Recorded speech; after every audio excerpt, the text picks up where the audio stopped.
I remember the day like it was yesterday.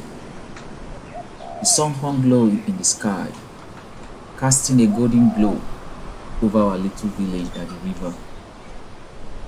Children's laughter echoed as they played by the river bank. The fishermen hummed old tunes while untangling their nets. It was peaceful, too peaceful.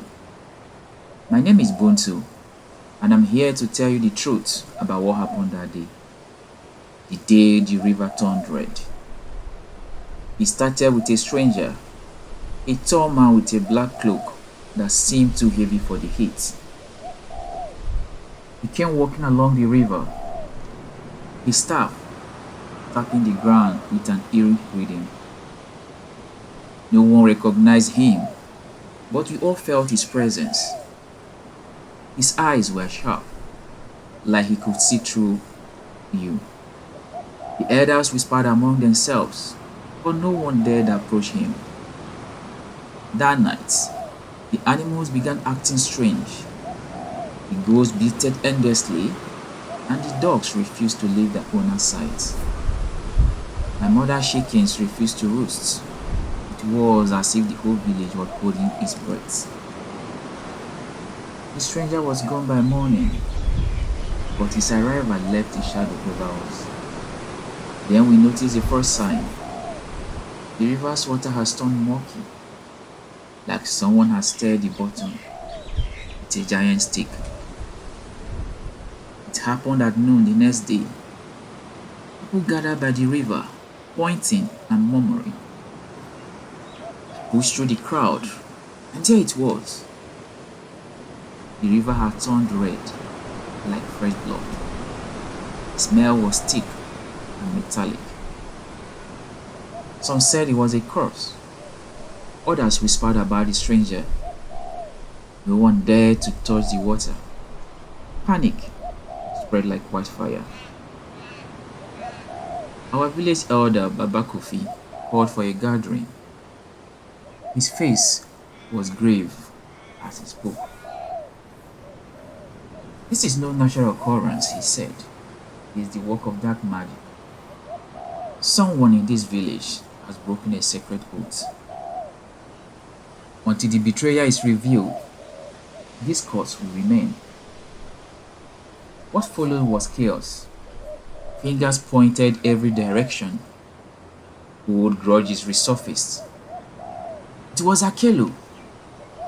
He's always been jealous of my harvest, someone shouted. No, it's Amina. She's been meeting with a man from the next village. The tension grew unbearable. I stayed silent, watching from the shadows. It wasn't until the third night that the truth came out. A young man called Deka confessed, trembling.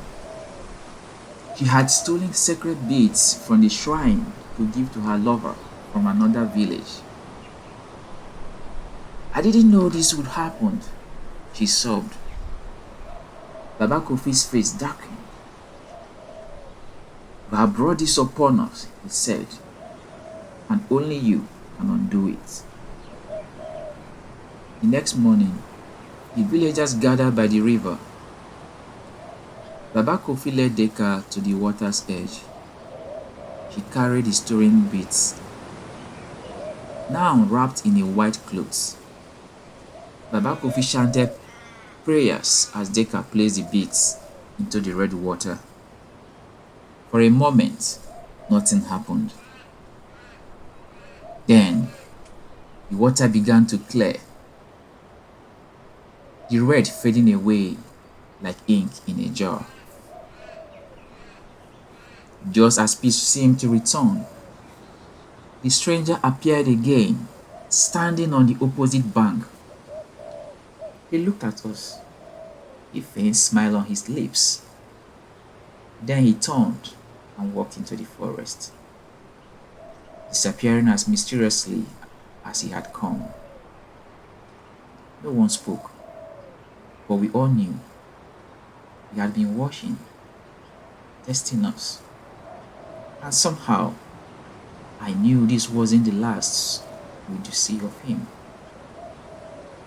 Since that day, the village has been different. We are more careful with our words, our actions, our promises.